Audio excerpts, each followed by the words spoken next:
Now to the response from the Democrats on this issue. So my criticism of the Democrats' response to this illegal assassination and basically declaration of war on Iran by Donald Trump is the same as it is with most of my criticisms of the Democratic Party on foreign policy, especially in regards to Trump and how they critique him. It is, okay, so there have been some decent responses, people calling it reckless, people saying this would lead to more deaths and more conflict in the Middle East and all those things. All those things are true. But my problem is their criticism is very focused, it's very myopic, and it's missing the broader point. There's a fundamental structural critique to be made of U.S. foreign policy that we were even in this place to begin with, where Donald Trump could do such a thing and basically start a war. This needs to be tied back to the illegal invasion of Iraq to begin with under the Bush administration. Everybody seems to want to let them off the hook for this complete and utter debacle that they've started in the Middle East. For some reason, it's not, the corporate Democrats, the Democratic Party, the mainstream media, the political establishment, they've all decided that it's not fair to hold the Bush administration and all the neocons in the Democratic and Republican parties who greenlit and pushed us into this war in Iraq. It's not fair to blame them for all the deaths. It's not fair to blame them for the conflict and the refugee crisis, because it was a mistake. It was a long time ago. We can't do anything about it now. No. Every time shit like this happens, it needs to be brought back to the Iraq war, because that's the catalyst of all of this. Furthermore, there needs to be a critique of U.S. imperialism and U.S. interventionist foreign policy, because again, this is something that is rooted in U.S. politics. Interventionism, imperialism goes hand in hand with U.S. foreign policy, and that is the problem.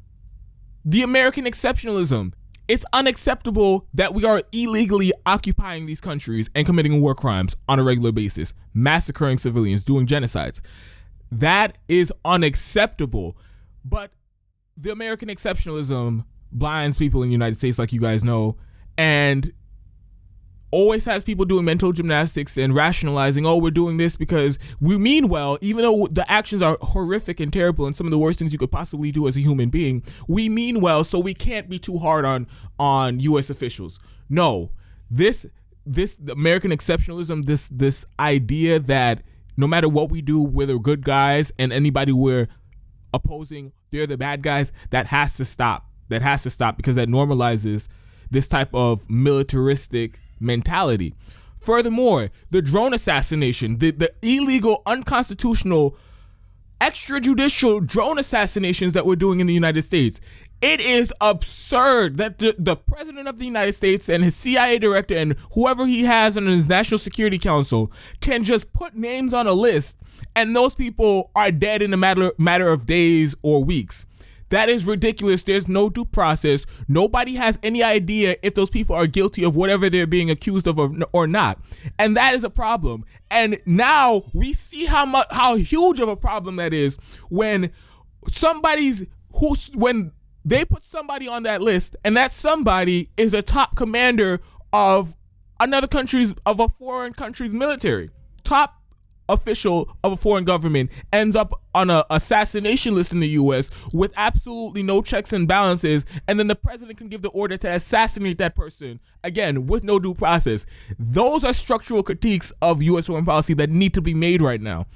More than that, you could criticize the belligerence of the U.S. towards Iran, and we have been belligerent and antagonistic and aggressive to them for decades.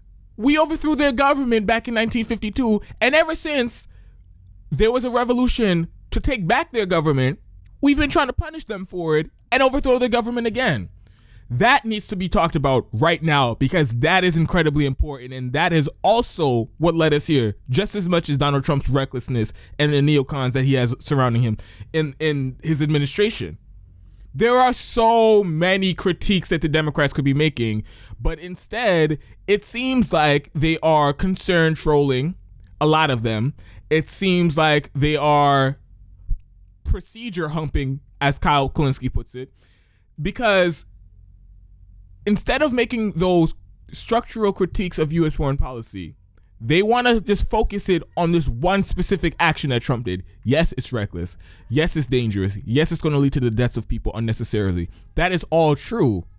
But you can't just leave it there. And this is another thing that's really getting under my skin. And the Democrats were doing this a lot when the multiple times that Trump illegally bombed Syria. The concern trolling saying, oh, he didn't get approval from Congress. He did this without getting approval from Congress. Yes, that is a side point to be made. That is a side point that this is going around the constitutional authority and Congress is only people who have the power to declare war. Yes, that is true, but that should be a side point because going to war with Iran shouldn't even be an option on the table. Fuck bringing it to Congress for them to vote on. And we all know Congress, they're full of neocons and people in the pocket of the defense industry anyway. So the idea that the only check or the only thing, the main thing that Donald Trump did wrong was not bringing this to Congress is incredibly misleading because it paints the picture as if Congress is this responsible body that provides oversight, and if the president comes to them with some crazy, ridiculous scheme to start a war with the country, that they will actually do their job and provide oversight and investigate the claims and make a sober, rational decision about whether or not we should go to war. We know that's not the case. Again, look at Iraq. They all went on board with it. Overwhelming support from Democrats and Republicans. Even though it was bullshit, it was horseshit from the beginning and incredibly juvenile in the picture that they were trying to paint of Iraq so that we can invade them. But they don't care. They didn't care back then. They ignored the evidence. And just because the Bush administration told them we should go to war, they all voted to go to war. So the idea that, oh, Donald Trump is really fucked up because he didn't bring this to Congress. Yeah, that's a problem. But arguably, one of the bigger problems is if he brought this to Congress, whether it's this assassination of the Iranian commander, or if it was some other action that would basically be a declaration of war on Iran. The scary part is, I believe that the Democrats and the Republicans would just give him the authority to go to war with Iran. So again, the concern trolling about he didn't go to Congress, slightly valid point, bigger point, Congress would have approved it. So this whole thing is a fucking debacle. It's a mess, and I don't know how this is going to turn out. There will definitely be retaliation from Iran, and I'll be following the story, and I'll be hopefully doing some updates. But these are dangerous times we're living in.